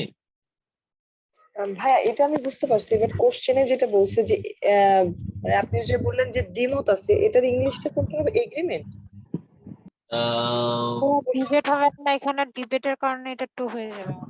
আচ্ছা কুমকুমের প্রশ্নটা আমি বুঝি নাই, আরেকবার হ্যাঁ, ওই যে কোশ্চেন যেটা মানে দ্বিমত আছে না, কি জানি বললেন দ্বিমত, এরকম ও কি জানি। এগ্রিমেন্ট মানে একমত আছে আর কি, এগ্রিমেন্ট। আচ্ছা প্রশ্নটা বলছে আচ্ছা এগ্রিমেন্ট মানে একমত, তাই না? এগ্রি করেছে সবাই, তাই আচ্ছা না? একাডেমিকরা সবাই কি করেছে, একমত হয়েছে। কি ব্যাপারে একমত হয়েছে কুমকুম?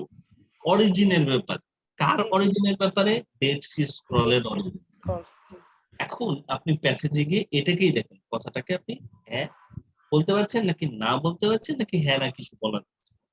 নাজিম কি মনে হয় আপনার? ডিবেট, ডিবেট দেওয়া, ডিবেট মানে ডিবেট কি? দেওয়া, তাই না? আচ্ছা এটা ফলস বলতেছি ভাইয়া। আচ্ছা প্যাসেজে যেটা বলছে যে origin of the Dead Sea scroll, Dead Sea স্ক্রলের অরিজিনটা which were written about এত years ago is still the subject of scholarly debate even today. এই ইজ এর সাবজেক্ট কে, ইজ এর সাবজেক্ট কিন্তু এর মধ্যে 2 কমার অংশটুকু নয়।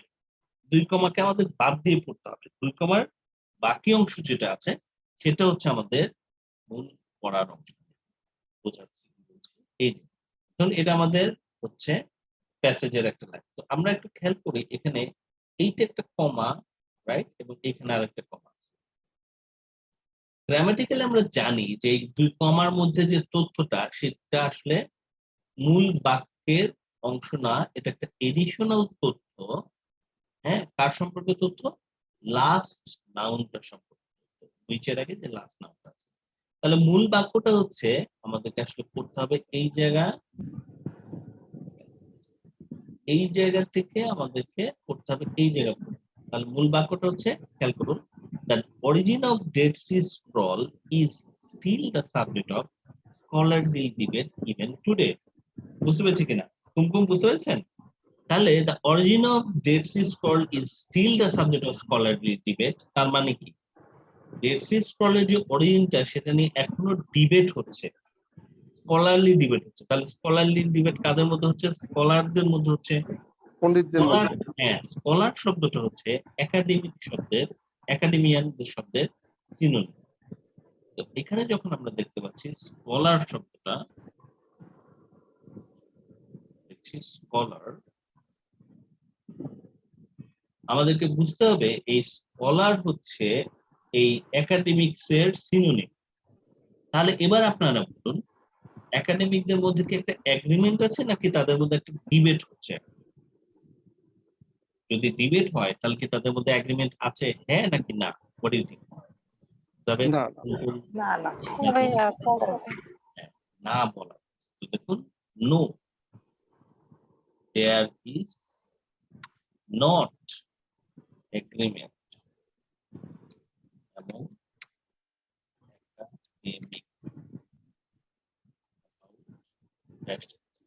আমরা কিন্তু নো বলতে পারি, তাই না? No there is not, no বলতে পারলে আমাদের অ্যান্সার কিন্তু আসবে কি false। যখন আমরা অ্যান্সারটা ফলস দিতে পারবো, এবার আমরা কি জানি, আমরা নিশ্চিতভাবে জানি যে প্যাসেজের কোন জায়গায় এই জায়গায় এই জায়গাটায় হচ্ছে আমাদের দ্বিতীয় প্রশ্ন 7 নম্বর প্রশ্নের জবাব আছে। যদি এখানে 7 নম্বর প্রশ্নের জবাব থাকে তাহলে তার উপরে আছে 6 নম্বর প্রশ্নের জবাব। কিন্তু কুমকুম, নাজিম, জাভেদ, সিয়াম, লিজা আমরা কি এই জায়গায় 6 নম্বর প্রশ্নের জবাবটা ডেফিনেটলি খুঁজে পেয়েছি? পাইনি, রাইট? তাহলে আমাদের অ্যান্সার কি আসবে 6 এর? 6 এর অ্যান্সার হচ্ছে আগেরটা। 6 এর অ্যান্সার 7 এর অ্যান্সার পেয়ে গেছি, কিন্তু 6 এর অ্যান্সার আমরা তার আগে কোথাও পাইনি। তাই আমরা 6 এর অ্যান্সারটা আমাদেরকে দিতে হবে কি নট গিভেন। 6 এর অ্যান্সার দিব হচ্ছে not given. Answer question 6.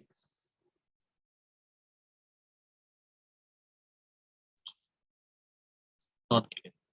না, টেকনিকটাকে সবাই একটু খেয়াল করুন। তো কোন একটা প্রশ্নের জবাব আমরা যদি না খুঁজে পাই খোঁজার পরে, আপনারা ট্রাই করবেন পরের প্রশ্নটা খুঁজে বের করতে। আর আরেকটা কাজ করবেন, এটা কখনোই ভুলবেন না, সেটা হচ্ছে যখন আপনি প্রশ্ন সলভ করছেন মার্ক করবেন। কলম দিয়ে বা পেন্সিল অবশ্যই আপনাদের সাথে থাকবে। পেন্সিল দিয়ে একটু মার্ক করবেন যে কোন জায়গায় প্যাসেজের কোন জায়গায় আপনারা কোন প্রশ্নের জবাবটা পেয়েছেন। যেমন এখানে আমরা কি মার্ক করবো, আমরা মার্ক করবো এই জায়গাটা হচ্ছে আমাদের 7 নম্বর প্রশ্নের জবাব। তাহলে আমরা এখন জানি যে আমাদের 6 নম্বর খুঁজতে হবে তার উপরে কোথাও, রাইট? যেহেতু উপরে আমরা পাইনি, তো আমরা এটার অ্যান্সার কিন্তু দিয়ে দিচ্ছি নট গিভেন। এইভাবে আপনাদেরকে অ্যান্সারগুলো খুঁজতে হবে। সবাই কি বুঝতে পেরেছেন দুটো প্রশ্নের জবাব কিভাবে বের করলাম? জাভেদ, কুমকুম, নাজিম, সিয়াম, লিজা, বোঝা যাচ্ছে? আমার একটা পার্সোনাল প্রবলেম আছে, সেটা হচ্ছে হ্যাঁ, আমি যখন প্যাসেজটা নিয়ে প্যাসেজটা পড়ি অনেকক্ষণ, এটা একটা বিশাল সমস্যা। দেখা যায় প্যাসেজটা পড়তে মজা লাগতেছে, আমি পড়তে দেখি হ্যাঁ, আসলে এটা লেখা ভালো, আর এটা খারাপ না। বাট আমরা পরীক্ষার সময় আর কি আরেকটু এক্সাম অ্যাপ্রোচে মুডে চলে আসি, হ্যাঁ? তো নিজেকে বলবেন এখন আমি এক্সাম মুডে আছি, আমাকে কিন্তু 20 মিনিটের মধ্যে সলভ করতে হবে। তো আমি হচ্ছে দ্রুত প্রশ্নের অ্যান্সারের দিকে চলে যাব। ইন জেনারেল নাজিম, আপনার যদি সত্যি এই অভ্যাসটা থাকে, এটা খুবই ভালো একটা অভ্যাস, পড়ার অভ্যাস যেটা। আমি আপনাকে কিছু নোটস দিব আপনাদের সবাইকে আর কি, বেসিক রিডিং এর জন্য। গল্প এবং রবীন্দ্রনাথের কিছু গল্প, আমার লেখা কিছু আর্টিকেল, সেগুলো আপনারা পড়বেন, দেখবেন যে আপনাদের ভালো লাগবে। আমি আপনাদের গুগল ইতে আর কি হোয়াটসঅ্যাপ গ্রুপে আজকে দিচ্ছি নোটসগুলো, আপনারা চাইলে প্রিন্ট আউট করে পড়তে পারেন। ওগুলো একটু পড়লে আপনাদের পড়ার অভ্যাসটা তৈরি হবে।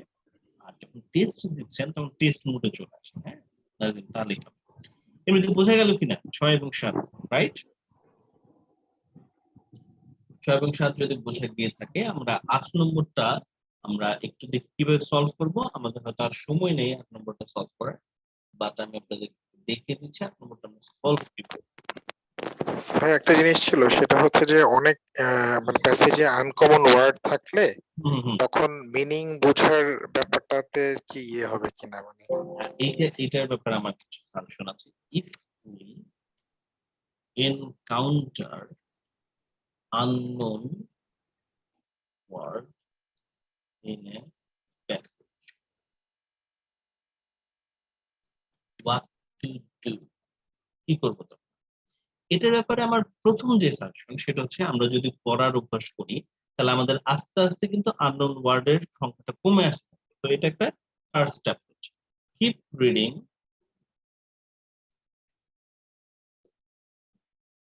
it will your lexical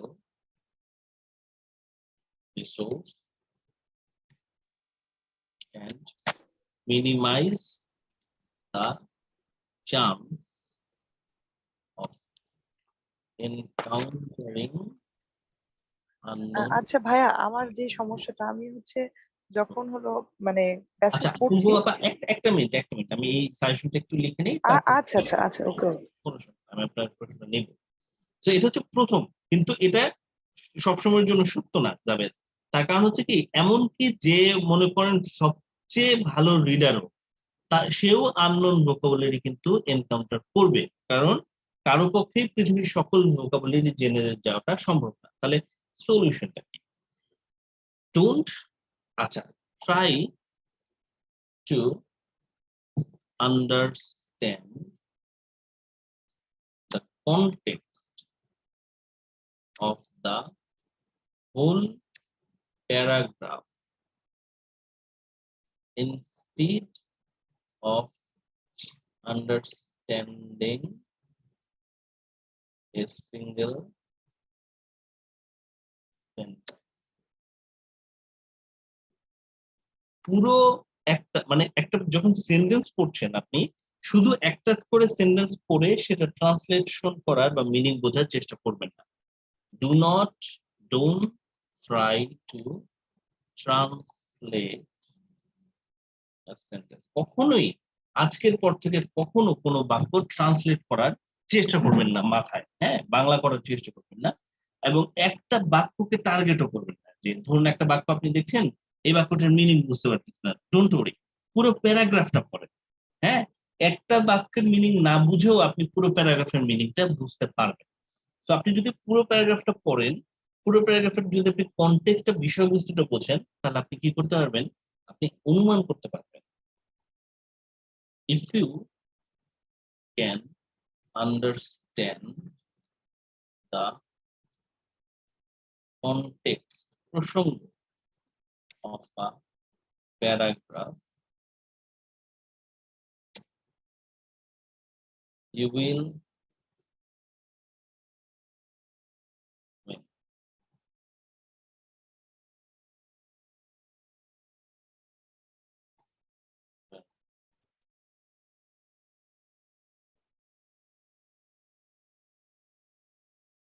When you understand the context of a paragraph,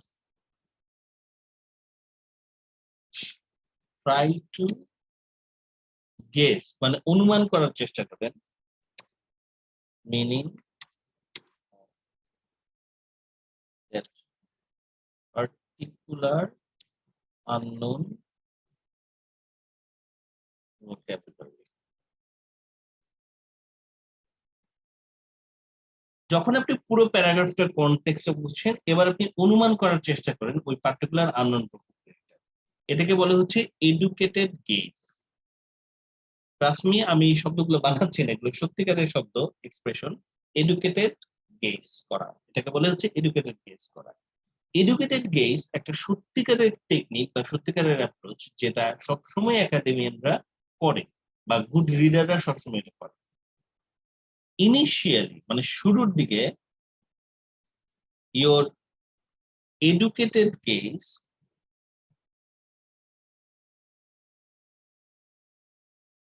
আচ্ছা সরি, এটা পরের নাও, মানে একবার যখন এডুকেটেড গেজ করেছেন, now search the vocabulary of dictionary, find out the actual meaning. এবার হচ্ছে আপনি যে জিনিসটা করেন সেটা হচ্ছে ওই আননোন ভোকাবুলারিটাকে আপনি একটু অনলাইন ডিকশনারিতে, online dictionary very important, English to English, obviously English to English dictionary, অবশ্যই বাংলা ডিকশনারি ইউজ করবেন না, ইংলিশ টু ইংলিশ। আজকের পর থেকে আপনারা যেন কখনোই বাংলা ডিকশনারি ইউজ না করেন। Now search the vocabulary on online dictionary English to English and find out the actual meaning. বের করুন। Initially your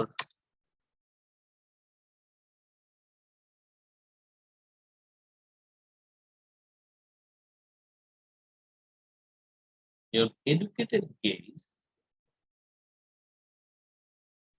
will, প্রথম দিকে আপনি যে এডুকেটেড গেজটা করবেন will not match with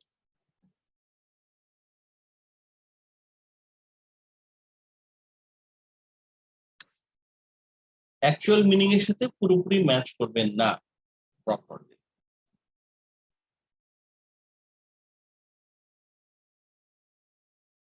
But if you try this way at least for a week, একটা সপ্তাহ যদি আপনি ট্রাই করেন, you will see your improvement এবং ইভেনচুয়ালি মানে আমি এখন যে পর্যায়ে আছি এর কাছাকাছি বা আপনি এক্সামের কাছাকাছি যেতে যেতে আপনি দেখতে পাবেন যে আপনার অনুমান করার ক্ষমতাটা অনেক বেড়ে যাচ্ছে এবং ভালো রিডাররা অ্যাকচুয়ালি খুব ভালো গেইসার, তারা খুব ভালো এডুকেটেড গেজ করতে পারে। জাভেদ, আপনি কি প্ল্যানটা বুঝতে পারলেন? এবং সবাইকে আমি বলছি যে যখন আপনি পড়ছেন তখন আপনি প্রথমত পড়ার অভ্যাসটা করুন, তাহলে আপনার রিডিং এর এবিলিটিটা বাড়বে, আপনার ভোকাবুলারি ইমপ্রুভ হবে। কিন্তু যখন আপনি কোনো একটা আননোন ভোকাবুলারি পেয়েছেন, প্রথমে ওই বাক্যটা মিনিং না বুঝে আপনি ট্রাই করেন আগে পরের কয়েকটা বাক্য পড়ে ওভারঅল কনটেক্সটটা, প্যারাগ্রাফের কনটেক্সটটাকে বোঝার। তারপরে আপনি যখন কনটেক্সটটা বুঝে ফেলেছেন, এবার আপনি ওই পার্টিকুলার ভোকাবুলারিটার মিনিং অনুমান করার চেষ্টা করুন। তারপরে ভোকাবুলারিটা অনলাইন ডিকশনারিতে ইংলিশ টু ইংলিশে সিনোনিম দেখুন এবং অ্যাকচুয়াল মিনিংটা বোঝার চেষ্টা করুন। দেখবেন যে আপনার প্রথম দিকে আপনি যে এডুকেটেড গেসটা করলেন এটা অ্যাকচুয়াল মিনিং থেকে পুরোপুরি মিলছে না, কিন্তু যত আপনার পড়ার অভ্যাস করবেন বা এই অ্যাপ্রোচে রেগুলারলি আপনি যদি একটু ট্রাই করেন, এই যে চিন্তা করাতে অনুমান করার চেষ্টা করা, কোন একটা ভোকাবুলারির মিনিং জানি না কিন্তু অনুমানের চেষ্টা করছি, এটাও কিন্তু একটু ইম্পর্টেন্ট একটা স্কিল এবং এটা আপনারা অনেকেই এখন পর্যন্ত কখনো ট্রাই করেন। সেটা করলে আপনারা দেখতে পাবেন যে খুব দ্রুত ১ সপ্তাহ আমি বলবো আপনারা একটু ট্রাই করেন। প্রত্যেকেই জাভেদ থেকে কুমকুম শুরু করে সবাই, এবং আপনারা দেখবেন যে আপনাদের একটা সিগনিফিকেন্ট ইমপ্রুভমেন্ট কিন্তু নজরে চলে আসছে। আচ্ছা, কুমকুম, আপনার প্রশ্নটা এবার একটু বলুন। ভাইয়া আমার কোশ্চেনের অ্যান্সারটা আপনি দিয়ে দিচ্ছেন এর মধ্যে। ওই যে হ্যাঁ, এই জন্যই আমি বলেছি, আগে আমি বলে নেই, আমি জানি যে স্টুডেন্ট আপনারা কি পরীক্ষা করবেন। আচ্ছা ঠিক আছে আপা, তাহলে আপনারা সবাই এই অ্যাপ্রোচটা একটু ফলো করার চেষ্টা করবেন। ৮ নম্বর প্রশ্নটা আমি হ্যালো, একটু বুঝিয়ে দিয়ে হোমওয়ার্ক দিয়ে দিচ্ছি। যাবে? হ্যাঁ, প্রশ্ন ছিল কোনো? আরেকটা জিনিস ছিল জি, সেটা জি, হচ্ছে যে ওই মানে যেগুলা নাউন নাউন অথবা মানে সাপোজ 6 নাম্বার কোশ্চেনটা যদি ওরকম রিমার্কেবল কোনো ইয়ে না থাকে, ল্যান্ডমার্ক না থাকে। হ্যাঁ, ল্যান্ডমার্ক landmark থাকে না না, থাকে। তখন মানে আমরা মানে দ্যাট মিনস আমরা কোন প্যারাগ্রাফটা পড়বো, মানে অনেক সময় কোথায় গিয়ে পড়বো? প্যারাগ্রাফটা খুঁজতেই মানে মানে দেখা সময় যাচ্ছে একটার পর একটা পড়তেছি, হুম, তখন খুঁজে পাওয়া যাচ্ছে না, মানে সেক্ষেত্রে মানে করণীয় কি বা করণীয় কি? খুবই সুন্দর একটা প্রশ্ন, গুরুত্বপূর্ণ একটা প্রশ্ন। তো এটার জবাবটাও আসলে ইনডিরেক্টলি আমার ওখানে দেয়া আছে। যেহেতু প্রশ্নগুলো সিরিয়াল মেনটেন করে, বিশেষ করে ট্রু ফলস নট গিভেন, এবং আমাদের এই রিডিং এর সেশন গুলো শেষ হতে হতে আমি আপনাদেরকে একদম একটা লিস্ট দিব যে কোন কোন কোশ্চেন গুলো সিরিয়াল মেনটেন করে, কোনগুলো করে না। যেগুলো করে না সেগুলো সলভের ক্ষেত্রে আলাদা অ্যাপ্রোচ, ওই অ্যাপ্রোচ আমি আপনাদের সাথে শেয়ার করব। ট্রু ফলস নট গিভেন সহ অন্যান্য কোশ্চেন গুলো যেগুলো সিরিয়ালি অ্যান্সার আসে, সেগুলোর ক্ষেত্রে আপনারা যে কোশ্চেন গুলো ল্যান্ডমার্ক স্পষ্ট দেয়া আছে সেগুলোকেই আগে সলভ করার চেষ্টা করেন। এরকম কোনো নিয়ম নাই যে আপনাকে সিরিয়ালি সলভ করে দিতে হবে। আপনি দেখতে পাচ্ছেন এখানে বেদুইনটা, ওকে ফাইন, ৬ নম্বরকে সার্চ করেন, ৭ নম্বরটা আপনি ধরেন নাই ল্যান্ডমার্ক, এটা ট্রাই করেন, ৮ নম্বরটাকে ট্রাই করেন, আবার ১০ নম্বরটাকে ট্রাই করেন, আবার ১৩ নম্বরটাকে ট্রাই করেন। এগুলো হচ্ছে সোজা এবং স্পষ্ট ল্যান্ডমার্ক দেখা যাচ্ছে। এই কয়টা করার পরে আপনি প্যাসেজের ভিতরে একটা ম্যাপ পেয়ে যাবেন যে এখানে ৭, এখানে ৯, এখানে ৬ চলে আসতেছে। জাভেদ, আমার পয়েন্টটা কি বুঝতে পারছেন? যে আপনি কি জি করছেন? একটা ম্যাপ করে ফেললেন যে কোন জায়গায় কোন কোশ্চেনের অ্যান্সার আছে। এবার আপনি জানেন ৬ এবং ৮ এর মাঝখানে ৭ এর অ্যান্সার আছে। ৭ এবং ৯ এর মাঝখানে ৮ এর অ্যান্সার আছে। এই প্যাটার্নটা আপনি পেয়ে যাবেন। ঠিক আছে? জানেন, এটা একটু প্র্যাকটিস আপনি করলে, আজকে প্র্যাকটিস করলে আপনি দেখবেন যে ব্যাপারটা কতটা ইজি আসবে। ওকে? ঠিক আছে। আচ্ছা। ওকে। তো আমরা এটার কথা লিখেছি। ৮ নম্বর প্রশ্নটা আমি একটু বুঝিয়ে দিচ্ছি। Most of the book of the Bible written on the scroll are incomplete. স্ক্রোলে যে অধিকাংশ বই লেখা আছে, বাইবেলে বাইবেলের অধিকাংশ বুক যেটা কিনা স্ক্রলে লেখা আছে সেগুলো ইনকমপ্লিট, সেগুলো কমপ্লিট না। এটা অ্যান্সার ট্রু আসবে যদি আপনি প্রমাণ করতে পারেন যে হ্যাঁ, অধিকাংশ বই আসলে আর ইনকমপ্লিট। ফলস আসবে যদি আপনি বলেন না, they are not incomplete. Not given আসবে যদি আপনি হ্যাঁ বা না বলতে না পারেন। তো ট্রু আসবে ট্রু যদি আপনি প্রমাণ করতে পারেন আর ইনকমপ্লিট। ঠিক আছে?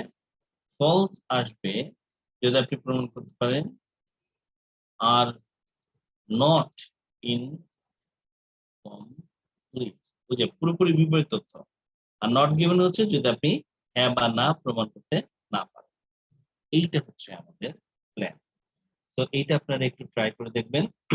বাট এইটা সহ আমি আপনাদেরকে আরো কিছু হোমওয়ার্ক দিচ্ছি, অনেকগুলো হোমওয়ার্ক অ্যাকচুয়ালি আমি আপনাদের দিব, কিন্তু আপনারা ট্রাই করবেন নেক্সট ক্লাসটা আগামী পরশু দিনের ক্লাসের আগে এই সবগুলো হোমওয়ার্কে করে ফেলতে।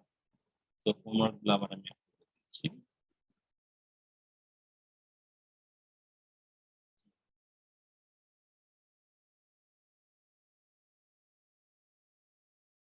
হ্যাঁ, লিখে দিতে পারেন।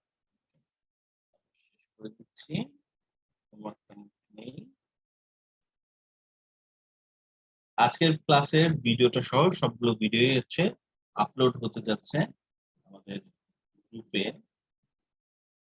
কিছু ক্লাস, আগের কিছু ক্লাস আপলোড হয়নি, স্টুডেন্টরা কিছু ভাই এটা আমি জিজ্ঞেস করতে যাচ্ছিলাম যে আসলে আমি মানে সার্চ করলাম, পেলাম না যে আজকে লিঙ্কটাকে। সবগুলো ক্লাসই আপলোড হবে। কয়েকজনকে আচ্ছা, অ্যাড করলাম, তো তো সব মিলে আজকে আমি আপলোড করে দিচ্ছি। আমাদের এখন পর্যন্ত টেকনিক্যালি দুটো ক্লাস হয়েছে রিডিং এর 6টা ক্লাসের মধ্যে, আর একটা বোনাস ক্লাস ছিল ফিল ইন দ্য ব্ল্যাঙ্কস এর উইথ আচ্ছা, ক্লু। তো এই তিনটা আমি আজকে হচ্ছে আপলোড করে দিচ্ছি, আপনারা কালকে এটা প্র্যাকটিস করতে পারবেন। তো আমাদের এখনকার হোমওয়ার্ক হচ্ছে Cambridge 17 test 1 test 2 actually test 2 6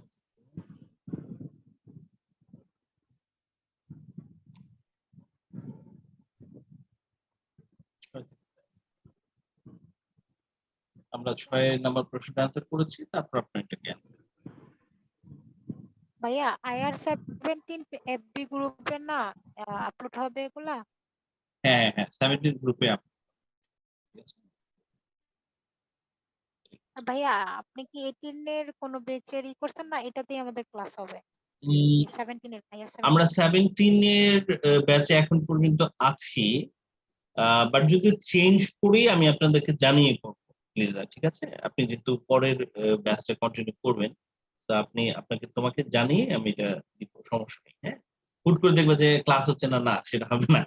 আর কালকে তো তোমরা বসবে আমার সাথে, তুমি এবং শায়লা, তো আমরা ফাইনাল এক্সামের ব্যাপারে আলোচনা করব।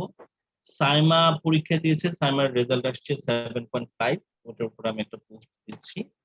তো রেজাল্ট কিন্তু ভালো আসছে, ঠিক আছে? তোমরা একটু সাহস করে প্র্যাকটিস গুলো করতে থাকো, দেখবা যে খুব ভালো স্কোর আসবে।